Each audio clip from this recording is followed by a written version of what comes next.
Assalamualaikum students, welcome back to Ijaz bio academy. Respiratory system की जो series थी lectures की, उसमें आज जो हमारा टॉपिक है वो है उसमें हम रेस्पायरेटरी वॉल्यूम को डिस्कस करेंगे। और रेस्पायरेटरी वॉल्यूम को हम क्या कहते हैं? इसको हम लंग्स वॉल्यूम भी कहते हैं, ठीक है, लंग्स वॉल्यूम, और या इसको हम पल्मोनरी वॉल्यूम भी कहते हैं, ठीक है, पल्मोनरी वॉल्यूम भी कहते हैं। अच्छा, डेफिनेशन करें अगर रेस्पायरेटरी वॉल्यूम की, तो ये क्या होगा? रेस्पायरेटरी वॉल्यूम वो volume, the capacity of lungs to store the air, ठीक है, या the capacity of lungs to deposit the air, ठीक है, the amount of air which is deposited in the lungs at a given time, वो क्या होगी? वो हमारे पास होती है रिस्पायरेटरी वॉल्यूम। और ये मैक्सिमम कितनी कैपेसिटी होती है? इसकी जो रेंज है वो 5 to 6 लीटर जो है वो रेंज होती है, जो कि लंग्स में स्टोर हो सकती है, ठीक है। अच्छा, रेजिडुअल वॉल्यूम के अलावा, लेकिन ये देखें, ये ओवरऑल कैपेसिटी है 5 to 6 लीटर, लेकिन small portion of this volume जो है वो यूज़ होता है फॉर ब्रीथिंग मैकेनिज्म। लाइकवाइज के जिस तरह हम कहते हैं कि टर्म यूज़ करते हैं, टर्म कौन सा टर्म होगा? ये हम कहते हैं टाइडल वॉल्यूम, ठीक है, एक टर्म हम यूज़ करते हैं टाइडल वॉल्यूम। और ये टाइडल वॉल्यूम क्या होगा? The capacity, the amount of air which is inhaled and exhaled, and during this inhalation and exhalation it is stored in the lungs at any given time is called tidal volume, ठीक है। तो ये क्या होगा? ये पूरा एक cycle है, और उस साइकिल के दौरान जितना वॉल्यूम, ठीक है, ब्रीथिंग का एक साइकिल है, उसके दरमियान जितना वॉल्यूम ऑफ एयर स्टोर हुआ है एट एनी गिवन टाइम, उसको हम टाइडल वॉल्यूम कहते हैं, ठीक है। तो हम क्या कहेंगे? The amount of air which is inhaled, exhaled and stored, ठीक है, and stored at given time। क्या कहेंगे? ये given time का हम लाजमी कहेंगे कि at any given time जब ये inhale हो, exhale हो और store हो, इसको हम tidal volume कहते हैं। और एवरेज टाइडल वॉल्यूम क्या होता है ह्यूमन रिस्पायरेटरी सिस्टम में? एवरेज टाइडल वॉल्यूम जो है ये 500 ml होता है। कितना होता है? 500 ml होता है, ठीक है।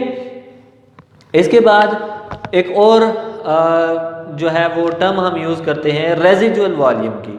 किसकी टर्म हम यूज़ करेंगे? Residual volume. तो जो रेजिजुअल वॉल्यूम क्या होता है?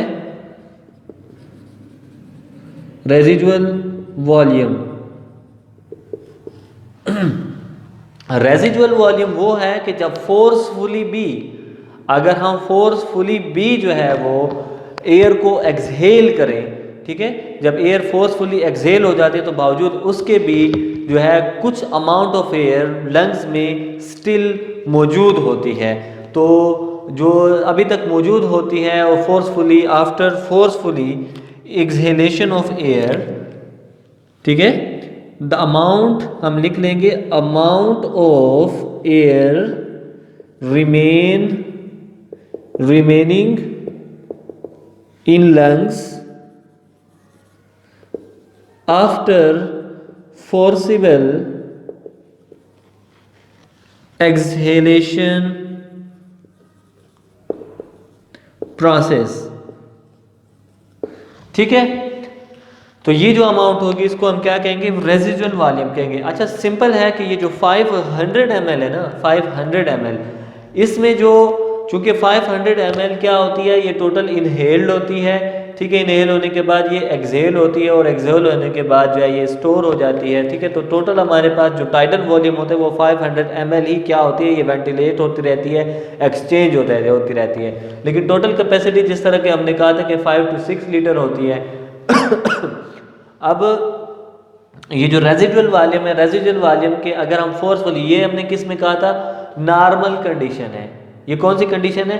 नॉर्मल कंडीशन में हमने ये कहा कि जो टाइडल वॉल्यूम है वो नॉर्मल कंडीशन में ये टोटल हमारे पास आएगा, ठीक है, नॉर्मल। लेकिन जो रेजिडुअल वॉल्यूम है, रेजिडुअल वॉल्यूम फोर्सफुली जो रिमेन हो गए। फॉर एग्जांपल अगर ये 500 ml है तो 500 में से जो एक्सहेल होती है वॉल्यूम, ठीक है, इसमें ये हमारे पास क्या है, एक्सपायरेशन क्या होती है 1.5, तो उसके बाद 1.5 के बाद स्टिल हमारे पास 3.5 जो है वो ml रहती है एयर, और 3.5 ml को भी अगर हम फोर्सफुली एक्सहेल कर लें तो वो फोर्सफुली एक्सहेल होने के बाद भी कितनी रह जाती है, वो 1.5 ml रह जाती है, और वो 1.5 ml को हम फिर क्या कहते हैं, रेजिडुअल वॉल्यूम कहते हैं।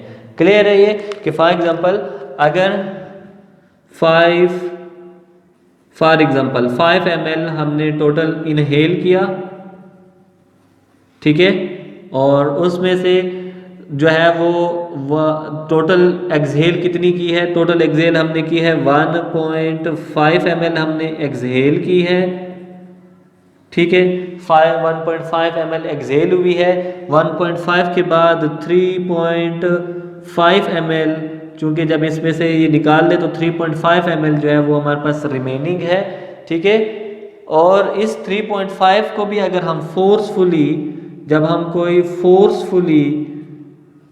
फोर्सफुल एक्सपायर करें तो ये कितना वॉल्यूम इसका एक्सपायर होगा फोर्सफुल में, इसका वॉल्यूम मज़ीद ये होता है 2 ml एक्सपायर होगा, और एट द एंड स्टिल जो है वो कितना हमारे पास बचेगा, 1.5 ml वॉल्यूम स्टिल लंग्स में मौजूद होगा, और इस 1.5 ml वॉल्यूम को फिर हम रेजिडुअल वॉल्यूम कहेंगे, फिर हम इसको क्या कहेंगे, रेजिडुअल वॉल्यूम कहेंगे। ठीक हो गया।